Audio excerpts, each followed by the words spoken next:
So exam அப்படின்னும்போது first thing is actually plan பண்ணணும். நம்ம எப்போவுமே there is a saying, failing to plan is planning to fail அப்படின்னு சொல்லுவாங்க.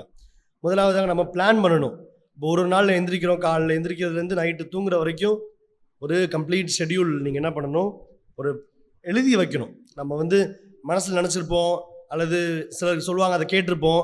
பட் நம்ம எழுதும்போது தான் நமக்கு அதை எழுதும்போது தான் ப்ராக்டிஸ் பண்ண தோணும்.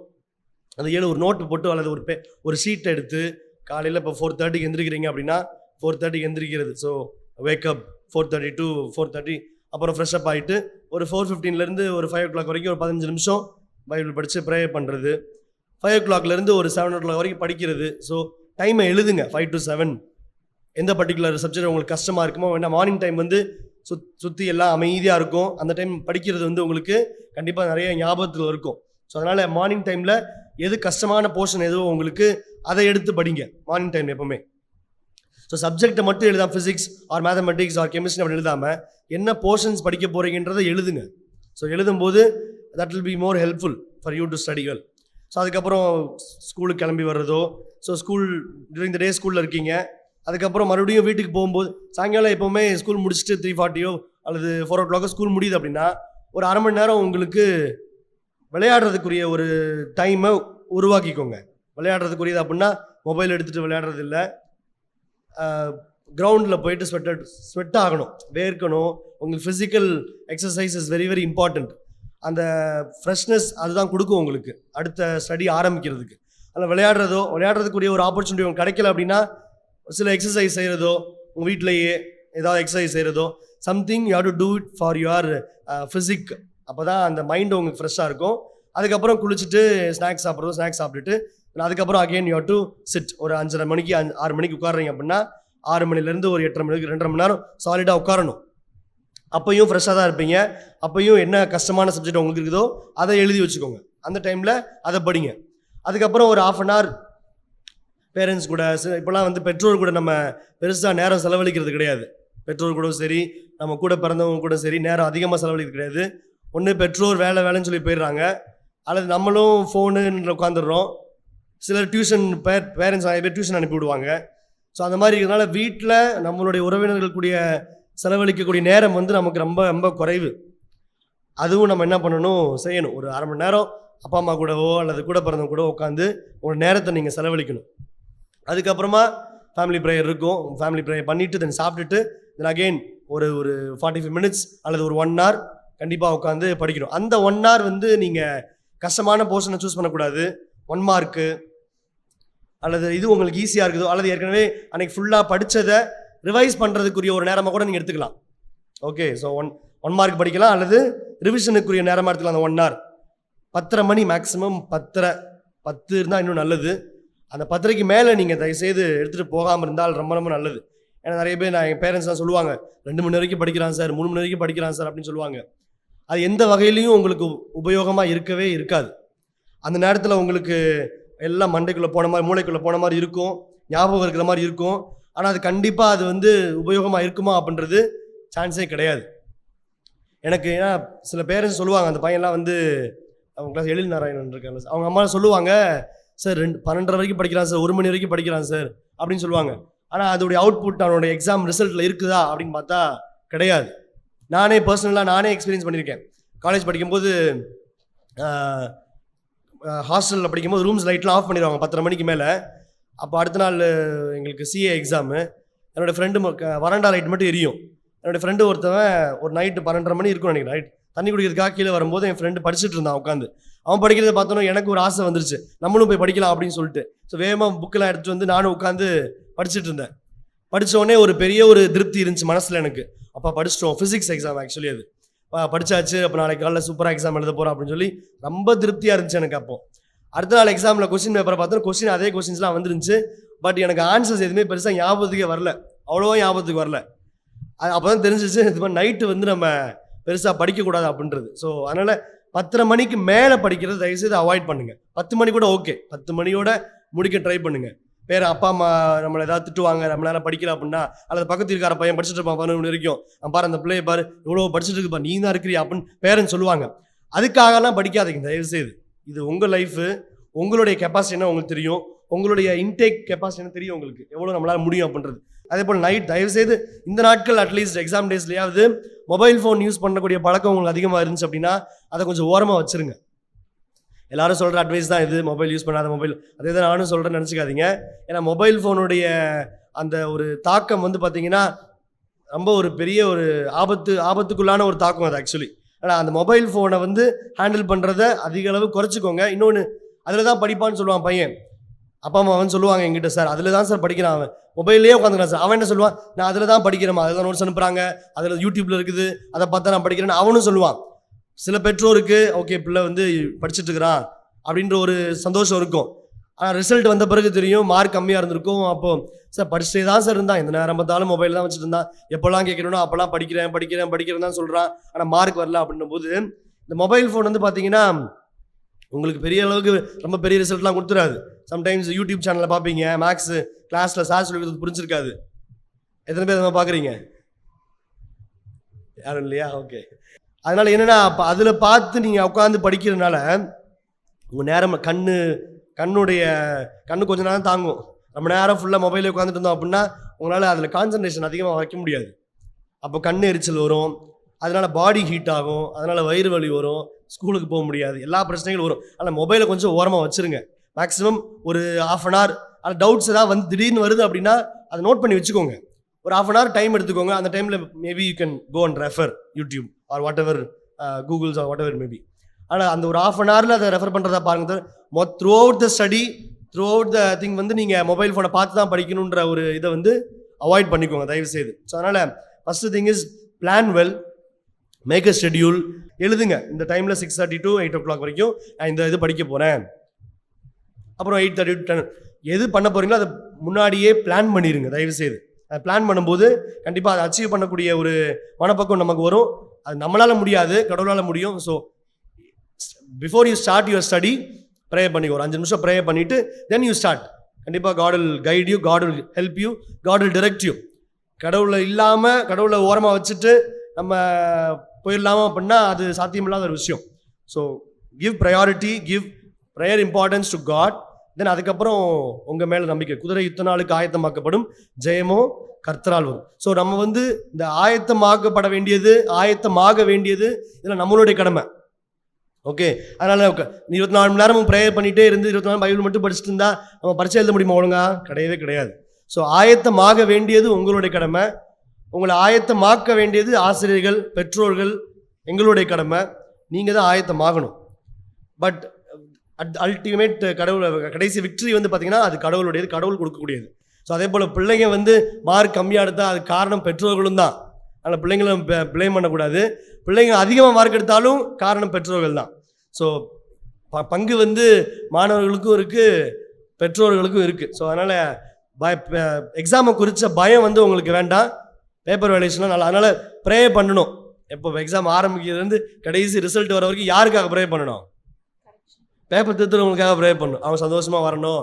அந்த பேப்பர் வேல்யூஷன் பண்ணுறவங்களுக்காக உங்களுடைய ஜபம் கடைசி வரைக்கும். ஆனால் ரிசல்ட் வர வரைக்கும் என்ன பண்ணணும்? நீங்கள் நல்லா ப்ரே பண்ணணும். ஓகே. ஸோ அது ஒரு பக்கம். நீங்கள் நல்லா படிங்க, ஆனால் நல்லா படிக்கணும். ஸோ இதில் வந்து தமிழ் ஃபஸ்ட்டு 11th 12th சொல்லிடுறேன், அப்புறமா கடைசி சொல்கிறேன் உங்களுக்கு. தமிழை பொறுத்த வரைக்கும் பார்த்தீங்கன்னா உங்களுக்கு இந்த இலக்கண குறிப்பு, பகுபத உறுப்பு இலக்கணம், புணர்ச்சி விதிகள், அந்த கலை சொற்கள், இந்த மரபு பிழை நீக்கி எழுதுக, வள்ளினமை மெல்லினமை இட்டு எழுதுக, அதெல்லாம் அவங்க பார்த்துருப்பீங்க ஒரு இதில் இருக்கும். அது ரொம்ப ஈஸியானது உங்களுக்கு. அது நல்லா படிச்சிங்கனாலே போதும் உங்களுக்கு. அதுக்கப்புறம் திணை துறை கொஸ்டின், அணி இலக்கணம் கொஸ்டின் பார்த்துருப்பீங்க, 4 மார்க் கொஸ்டின். அணி இலக்கணம் ஒரு 4 கொஸ்டின் தான் இருக்குமே. அந்த அணி இலக்கணம் கொஸ்டின் திணை துறை திணை, அதுக்கப்புறம் இலக்கிய நயம் பாராட்டல். இந்த கொஸ்டின்ஸ் எல்லாம் நமக்கு கொஞ்சமாக தான் இருக்குது. அந்த 4 கொஸ்டினில் ஒரு கொஸ்டின் வரப்போகுதுன்னு தெரியும். அதே போல் தான் துறையிலையும், அதே போல் தான் திணையிலையும் அது 2 கொஸ்டின் தான் இருக்கும். பாடான் திணை அந்த மாதிரி 2-3 திணைகள் இருக்கும். அதே போல் தான் துறை சம்மந்தமான கொஸ்டினும். அதுக்கப்புறம் இலக்கிய நயம் பாராட்டல். எல்லாத்துக்கும் சில ஒரு கான்செப்டை ஞாபகம் வச்சுருப்போம், எந்த பாட்டு வந்தாலும் இது எழுதுங்க அப்படின்னு சொல்லி. அந்த இலக்கிய நயம் பாராட்டல் இதெல்லாம் மனப்பாடமாக வச்சுக்கோங்க. எவ்வளோ ப்ராக்டிஸ் பண்ணணும் அவ்வளோ ப்ராக்டிஸ் பண்ணி எழுதி பாருங்கள். சம்டைம்ஸ் என் கிளாஸ் ஒரு பையன் மதியம் மேக்ஸ் எக்ஸாமு காலைல உட்காந்து பார்த்துட்டே தான் இருக்கிறான். சரி எடுறா, அவன் நோட் எடுறா அப்படின்னு சொல்கிறேன்.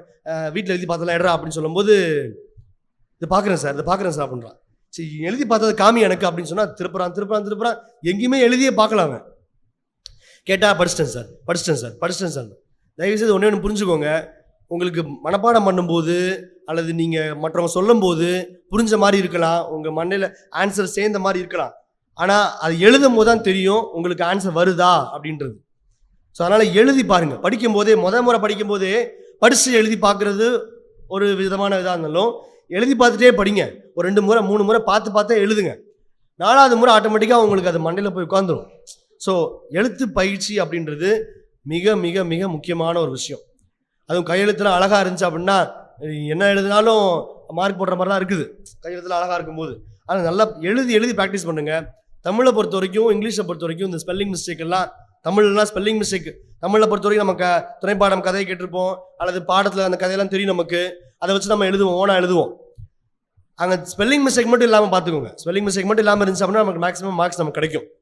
அதனால் தமிழை பொறுத்த வரைக்கும் நீங்கள் 1 மார்க்கு, அதுக்கப்புறம் இந்த நான் சொன்னது அந்த இலக்கண குறிப்பு, பகுப்பு உறுப்பினர்கள், புணர்ச்சி விதிகள், இந்த மொழிப்பயிற்சி கொஸ்டின்ஸு, அதே போல் இந்த அணி இலக்கணம், திணை, துறை, இலக்கிய நயம் பாராட்டல், இதெல்லாம் மனப்பாடமாக வச்சுக்கோங்க. அதுக்கப்புறமா you spend time for 8 marks, உங்களுக்கு அந்த 2 மார்க்ஸ் 3 மார்க்ஸ்லாம் 8 மார்க்ஸ்லாம் நீ பர்ஃபெக்டாக எழுதுனா மட்டும்தான், அதுவும் ரொம்ப பார்க்குறதுக்கே அழகாக இருந்தால் மட்டும்தான் அவங்க ஃபுல் மார்க் கொடுப்பாங்க. அதர்வைஸ் அவங்க ஒரு மார்க்கை ஃபிக்ஸ் பண்ணியிருப்பாங்க, அந்த மாதிரி தான் கொடுப்பாங்க. அதனால் அதில் அதிக நேரம் செலவழிக்கிறத விட இதில் நேரம் செலவழிங்க கொஞ்சம். சொல்கிறது புரியுதுங்களா? அதே போல் இங்கிலீஷ் எடுக்கும்போது அதே போல் தான். இங்கிலீஷில் ஃபஸ்ட்டு முதல் எத்தனை 14 கொஸ்டின்ஸா 20 கொஸ்டின்ஸா ஃபஸ்ட் 20 கொஸ்டின்ஸு. அண்ட் 20 கொஸ்டின்ஸ்லையும் பார்த்தீங்கன்னா முதல் 3 சினோனிம்ஸ் இருக்கும், அடுத்து 3 ஆன்டனிம்ஸ் இருக்கும், அதுக்கப்புறம் அந்த noun plus verb plus noun, அப்புறம் ப்ரிஃபிக்ஸ் அஃபிக்ஸு, ஃப்ரேசல் வேர்ப் கொஸ்டின்ஸு, இந்த மாதிரி இது எல்லாமே அழகாக உங்களுக்கு ஒர்க் புக்லலாம் தெளிவாக கொடுத்துருப்பாங்க. அதெல்லாம் எடுத்து நிறையா எவ்வளோக்கு எவ்வளோ நிறைய விஷயம் கற்றுக்க முடியுமோ அவ்வளோ கற்றுக்கோங்க. சென்டென்ஸ் பேட்டர்ன் சும்மா 2 பார்த்துட்டு அப்படியே விட்டுறாதீங்க. அதே போல் கொஸ்டின் டேக்கு, அதெல்லாம் நிறைய எக்ஸசைஸ் நீங்கள் ஒர்க் அவுட் பண்ணும்போது தான் அது உங்களுக்கு தரவாக இருக்கும். ஏன்னா அதெல்லாம் நமக்கு நீ கதையும் அடிக்க முடியாது, ஒன்றும் பண்ண முடியாது, பர்ஃபெக்டாக ஆன்சர் தெரிஞ்சால் மட்டும் தான் எழுத முடியும். ஸோ அதனால் அந்த கொஸ்டின்ஸ்க்கெல்லாம் கொஞ்சம் give more importance. Paragraph question, அது ப்ரோஸ் பேராகிராஃபும் போயம் பேராகிராஃபும் கண்டிப்பாக மனப்பாடம் பண்ணி தான் ஆகணும். ப்ரோஸ் பேராகிராஃப் போயம் அது எழுதும் போதே கொஞ்சம் சினாப்சிஸ்லாம் போட்டு இன்ட்ரோடக்ஷன் கன்க்ளூஷன் அதுக்கு நடுவில் ஒரு 3 ஹெட்டிங்ஸ் கொடுங்க. அப்படி எழுதும்போது you will get more marks. Supplementary paragraph பொறுத்த வரைக்கும் உனக்கு அவங்களே ஹிண்ட்ஸ் கொடுத்துருப்பாங்க. ஸோ அதை டெவலப் பண்ணி தான் எழுதுறீங்க. ஸோ அவங்களே ஹிண்ட்ஸ் கொடுத்துருப்பாங்க, அதனால் நம்ம எது படிச்சுட்டு போகணும் அப்படின்னு நினைக்காதீங்க. அதையும் சும்மா ஓரளவு கோத்ரூ பண்ணிட்டு போங்க அந்த பேராகிராஃப். ஏன்னா சில சும்மா இதை இஸ்ஸு வாசு தேவ மட்டுமே இன்சர்ட் பண்ணுறான். அது மெயினாக தமிழ் மீடியம் பையன்லாம் பார்க்கும்போது அவனுக்கு இங்கிலீஷ் தெரியாதுன்றனால அவன் இஷ்டத்துக்கு எடுத்து அவன் படம் மார்க் கிடைக்காது. ஸோ அதனால் சப்ளிமெண்ட்ரி பேராகிராஃபுக்கு ஹிண்ட்ஸ் கொடுத்தாலும் நீங்கள் ஓரளவு கோத்ரூ பண்ணிட்டு போங்க. அதுக்கப்புறம் ஸோ அப்போ உங்களுக்கு எழுதுறதுக்கு ஈஸியாக இருக்கும். அதே போல் அந்த ஹிண்ட்ஸ் டெவலப்பிங் இருக்கணும் உங்களுக்கு. ஹிண்ட்ஸ் நோட் மேக்கிங்லேயும் யூ வில் கெட் மார்க்ஸ். அப்புறம் ஸ்பாட் தி எரர்ஸு. ஸோ இதெல்லாம் you will get more marks. ஏன்னா சம்டைம்ஸ் இந்த இஆர்சியில் கூட அந்த போயம் நேமு போயட் நேமு சொல்லுவாங்க. ஸோ எதெல்லாம் உங்களுக்குலாம் ஏற்கனவே உங்கள் டீச்சர் சொல்லியிருப்பாங்க தான். ஸோ இதுக்கெல்லாம் கொஞ்சம் நல்ல இம்பார்ட்டன்ஸ் கொடுத்து ப்ராக்டிஸ் எழுதி பாருங்கள். எழுதி பார்க்கும்போது உங்களுக்கு இன்னும் அதிகமாக அவங்களால ஆன்சர் பண்ண முடியும். நீங்கள் படிச்சுட்டு போங்க. ஏன்னா சம்டைம்ஸ் கொஸ்டின் ஆன்சர்ஸ்லாம் நமக்கு மறக்க வாய்ப்புகள் இருக்கும், அல்லது ஏதாவது ட்விஸ்ட் பண்ண வாய்ப்புகள் இருக்கலாம். ட்விஸ்ட் பண்ணாங்க சொல்ல வரல. அதனால் 1 மார்க்கை பொறுத்த வரைக்கும் நீங்கள் ஒரு 20 முறை நல்லா ப்ராக்டிஸ் பண்ணிட்டீங்க அப்படின்னா கண்டிப்பாக you'll be able to remember well and நல்லா ஆன்சர் பண்ணும். 1 மார்க் அந்த 1 கொஸ்டின் நம்பர், அந்த ஆப்ஷன், அதை சிலர்லாம் எழுதுறாங்க அந்த சூஸ் த பெஸ்ட் ஆன்சர், அதெல்லாம் எழுத வேண்டிய அவசியமே கிடையாது. பார்ட் 1 பார்ட் 2 பார்ட் 3 எழுதினாலே போதும். கொஸ்டின் நம்பர், அதுக்குரிய ஆப்ஷன், அதுக்குரிய கரெக்ட் ஆன்சர், இதை மட்டும் எழுதுங்க. 2 மார்க்ஸ் 3 மார்க்ஸு கம்பல்சரி கொஸ்டினை பார்த்து சில பயப்படுவாங்க. கம்பல்சரி கொஸ்டினை பார்த்தாலே பயமாக இருக்கும், அதை அட்டன் பண்ண மாட்டாங்க. கம்பல்சரி கொஸ்டின் கூட ஈஸியான கொஸ்டினாக தான் இருக்கும் எப்போவுமே. இது வரைக்கும் கம்பல்சரி கொஸ்டின் கஷ்டமாலாம் கேட்டதே கிடையாது நான் பார்த்த வரைக்கும். அது கொஞ்சம் நேரம் செலவு பண்ணி நீங்கள் யோசிச்சிங்கன்னா ஆன்சர் கிடச்சிரும். நம்ம ஏற்கனவே படித்த கான்செப்டாக தான் இருக்கும், அதை கொஞ்சம் யோசிக்கிற மாதிரி கொடுப்பாங்க, தவிர கஷ்டமாக கேட்க மாட்டாங்க கம்பல்சரி கொஸ்டின். அதே போல் 5 மார்க் கொஸ்டினும் 5 மார்க் கொஸ்டினில் மேக்ஸை பொறுத்த வரைக்கும் சில கொஸ்டின்ஸ்லாம் இருக்குது. அந்த கொஸ்டின்ஸை மட்டும் நீங்கள் படித்தாலே கண்டிப்பாக பாஸ் பண்ணுறதுக்கு டவுட் கிடையாது. நிறைய மார்க் ஸ்கோர் பண்ண தான் நினைக்கணும் நம்ம எப்பவுமே. பாஸ் பண்ணுறதே சிலர் யோசிப்பாங்க, பாஸ் பண்ணிடலாமா முடியும். பாஸ் பண்ணுறதை பொறுத்த வரைக்கும் இங்கே டவுட்டே கிடையாது. அதிகமான மார்க் எடுக்க முடியுமா அதுதான் நம்ம யோசிக்கணும். அதை நோக்கி தான் நம்ம போகணும். எனக்கு ஒரு ட்ரைனிங்கில் அதை ஒரு சொல்லிக் கொடுத்தாங்க. நாங்கள் ட்ரைனிங் போகும்போது அதை ஒரு ஹாஃப் பேஜ் கூட இல்லை, 2-3 ஸ்டெப் சொல்லிக் கொடுத்தாங்க அந்த கொஸ்டினை. அதை தான் நான் என் கிளாஸ் பசங்க சொல்லிக் கொடுத்தேன். அவங்க ஒரு முறையும் கேட்கும்போது சார் இதுக்கு 5 மார்க் கொடுப்பாங்களா, இதுக்கு 5 மார்க் கொடுப்பாங்களா. எக்ஸாம்பிள் அந்த கொஸ்டின் கேட்ட பிறகு கூட நான் சொல்லிக் கொடுத்த அந்த மெத்தடில் போடல, எக்ஸாம்பிளில் போட்டிருப்பாங்க புக்கில், அதே மெத்தடில் போட்டு வச்சிருந்தா. ஏன்டா இது நேரத்தை வீணாக்குற அப்படின்னு கேட்டால் அது பயமாக இருக்கு சார் 5 மார்க் கொடுப்பாங்களா அப்படின்னு சொல்லிட்டு. அது 2 மார்க்கோ 3 மார்க்கோ 5 மார்க்கோ கான்செப்டை யூஸ் பண்ணி நீ கரெக்டாக போட்டிருந்தால் அது ரெண்டு ஸ்டெப்பாக இருக்கட்டும், பெரிய பக்கமாக இருந்தாலும் சரி, கான்செப்டை யூஸ் பண்ணி போட்டிருந்தா அதுக்குரிய மார்க் கொடுத்தா ஆகணும். அந்த கீ ஆன்சர்லேயே போட்டிருப்பாங்க, அது கீழே போட்டிருக்க மாதிரி தான் போடணுமா அப்படிலாம் கிடையாது. நீ கரெக்டான மெத்தட் யூஸ் பண்ணி கரெக்டான ஆன்சர் ரீச் பண்ணியிருந்தா உனக்கு மார்க் கிடைக்கும். அதே போல் மேக்ஸை பொறுத்த வரைக்கும் ஃபார்முலா வந்து நம்ம we give more importance. Sometimes நம்மளுடைய ஆன்சர் தப்பாக போகலாம், சார் டிரைவ் பண்ணியிருப்பீங்க, ஆன்சர் தப்பாகிட்டு இருக்கும். ஆனால் ஃபார்முலா அங்கே எழுதியிருந்தீங்க அப்படின்னா ஒரு மார்க் உங்களுக்கு இருக்கும். 1 mark is there for formula. அதனால் ஃபார்முலாவுக்கும் கொஞ்சம் இம்பார்ட்டன்ஸ் கொடுத்து படிச்சிருங்க. ஒரு கொஸ்டினுக்கு ஃபார்முலா இருக்குது, எந்த கொஸ்டின்லாம் ஃபார்முலா இருக்குதோ அந்த கொஸ்டின்லாம் ஃபார்முலா படிச்சிருங்க. ஏன்னா ஆன்சர் தப்பானா கூட ஃபார்முலாவுக்கு 1 மார்க் இருக்குது. இன்னொன்று இந்த ப்ரூவ் தட் அப்படின்னு சொல்லி கேட்பாங்க சில கொஸ்டின்ஸ், ப்ரூவ் தட் அப்படின்னு சொல்லி. அந்த ப்ரூவ் தட்டை எடுத்துட்டு அந்த மீதி இருக்கிறத மட்டும் எடுத்து எழுதி இஸ் ப்ரூவ்ட் அப்படின்னு சும்மா போட்டு வச்சா கூட உங்களுக்கு 1 மார்க் இருக்குது. சரி, அதனால் ப்ரூவ் தட் அப்படின்ற கொஸ்டின்ஸ் உனக்கு கடைசி இதெல்லாம் வந்து எப்போனா உனக்கு வேறு வழியே இல்லை அப்படின்ற பட்சத்தில் இதை யூஸ் பண்ணுங்கள், சும்மா எழுதி வச்சிடாதீங்க. ஏன்னா பேப்பர் வேல்யூஷனில் போகும்போது ஒரு பையன் அவங்க டீச்சர் சொல்லிப்பாங்க போல இந்த மாதிரி தான், அவன் எல்லாமே ப்ரூவ் தட் எதெல்லாம் கேட்டாங்களோ அதெல்லாம் எழுதி வச்சு இஸ் ப்ரூவ்ட் ஹென்ஸ் ப்ரூவ்டுன்னு போட்டு வச்சுக்கிறான்.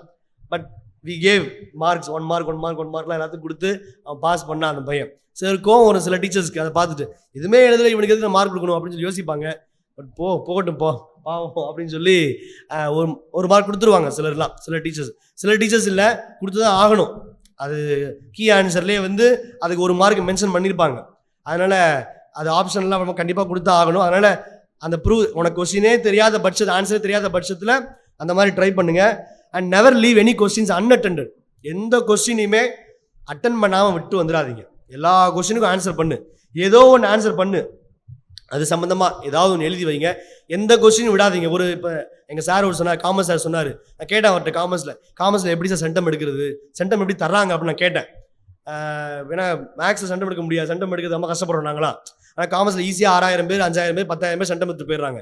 அது எப்படி சார் அப்படின்னு நான் அவர்கிட்ட கேட்கும்போது ஆல்பர்ட் சார்ட்ட கேட்டேன். அவர்கிட்ட கேட்கும்போது அவர் சொன்னார், தம்பி 5 மார்க்னா 5 பாயிண்ட் இருந்தாலே கொடுத்துருவான் மார்க்கு. 2 பாயிண்ட் இருந்தாலே போதும். அவன் பக்கமாக எழுத வேண்டிய அவசியம் இல்லை. 5 மார்க்கா அந்த சப்ஹெட்டிங்ஸ் இருக்கும், அவங்க காமர்ஸ்லாம் பார்த்தீங்கன்னா நிறையா சப்ஹெட்டிங்ஸ் போட்டு அவங்க ஆன்சர் எழுதுவாங்க. அந்த 5 சப்ஹெட்டிங்ஸ் இருக்கலாம் பார்ப்பாங்க. அது எழுதியிருந்தாலே அப்புறம் 1 மார்க்கை பார்ப்பாங்க, 20 எடுத்திருக்கானா, கம்பல்சரி 2 மார்க்லேயும் 3 மார்க்லேயும் கரெக்டாக எழுதிருக்கானா, அப்படி எழுதினாலே இது மீதி எல்லாத்துக்கும் 5 மார்க்ஸ் அந்த 5 ஹெட்டிங்ஸ் போட்டிருக்கானு சொல்லி 5 மார்க் கொடுத்துருவோம் தம்பி அப்படின்னு சொல்லிட்டு அவர் சொல்லிட்டு இருந்தார். ஏன்னா காமர்ஸில் ஈஸியாக சென்டம் எடுத்துடுறாங்க, அக்கௌண்ட்ஸ்லேயே அதை போல தான். அதனால் அப்போது எல்லா கொஸ்டின்ஸையும் எழுதுங்க, எந்த கொஸ்டின்ஸையும் அட்டன் பண்ணாமல் விட்டு வராதிங்க. உங்களுடைய விண்ணப்பங்கள்லாம் யார்கிட்ட மட்டும் தான் வைக்கணும், ஆண்டவர்கிட்ட மட்டும் தான் வைக்கணும். அவர் பார்த்துக்குவார். நீங்கள் உங்களுடைய முயற்சியெல்லாம் நீங்கள் செய்யுங்க. ஃபஸ்ட்டு திங்ஸ் கடவுளுக்கு கொடுக்க வேண்டியது கொடுங்க. 2வது பிளான் பண்ணுங்கள், நல்லா சாப்பிடுங்க. Don't take any kind of junk foods, அது ரோட்டில் வருது அதெல்லாம் சாப்பிடாதீங்க இந்த டைமில். ஏன்னா இது எல்லாமே வந்து உங்களுக்கு பிரச்சனைகள் உண்டாகும். கடைசி எக்ஸாம் டைம் முன்னாடி வயிறு வந்துச்சு என்ன பண்ணுவீங்க, படிக்க முடியாது. அதனால் அந்த மாதிரி ஜங்க் ஃபுட் சாப்பிட்றதோ அல்லது மற்ற தேவையில்லாதெல்லாம் ஃபங்க்ஷன் போய் சாப்பிடுவீங்க, அதெல்லாம் கொஞ்சம் அவாய்ட் பண்ணிங்க அப்படின்னா உங்களுக்கு ஹெல்த் கொஞ்சம் நல்லாயிருக்கும். So health also is very much important. அதுக்கப்புறமா நல்லா படிங்க, டைம் மட்டும் வேஸ்ட் பண்ணாதீங்க. டீச்சர்ஸ் என்ன உங்களுக்கு கிளாஸில் சொல்லியிருப்பாங்க, என்னென்ன பண்ணணும், எப்படி படிக்கணும் அப்படின்னு சொல்லியிருப்பாங்க. அதெல்லாம் 10th ஸ்டாண்டர்ட் பொறுத்த வரைக்கும் சோஷியல் சயின்ஸ்லாம் மேப்பு, டைம் லைனு, அதெல்லாம் நல்லா மேப்லாம் நிறைய ப்ராக்டிஸ் பண்ணிட்டே இருங்க. அதே போல் டைம் லைனு, 5 மார்க் கொஸ்டின்ஸ் எல்லாம் சோஷியல் சயின்ஸ் சென்டம்லாம் எடுக்கலாம் ஈஸியாக. 1 மார்க்கு நல்லா புக் இன்னும் கேட்பாங்க. பட் அதே போல் ப்ரீவியஸ் இயர் கொஸ்டின் பேப்பர்ஸை கொஞ்சம் எல்லாருமே 10th-லேருந்து 12th வரைக்கும் ப்ரீவியஸ் இயர் கொஸ்டின் பேப்பர்ஸை நல்லா ப்ராக்டிஸ் பண்ணுங்கள். ஏன்னா அதுலேருந்தும் சில கொஸ்டின்ஸ் நமக்கு வரும். ஆனால் ப்ரீவியஸ் இயர் கொஸ்டின் பேப்பர்ஸை ப்ராக்டிஸ் பண்ணாமல் போயிடாதீங்க.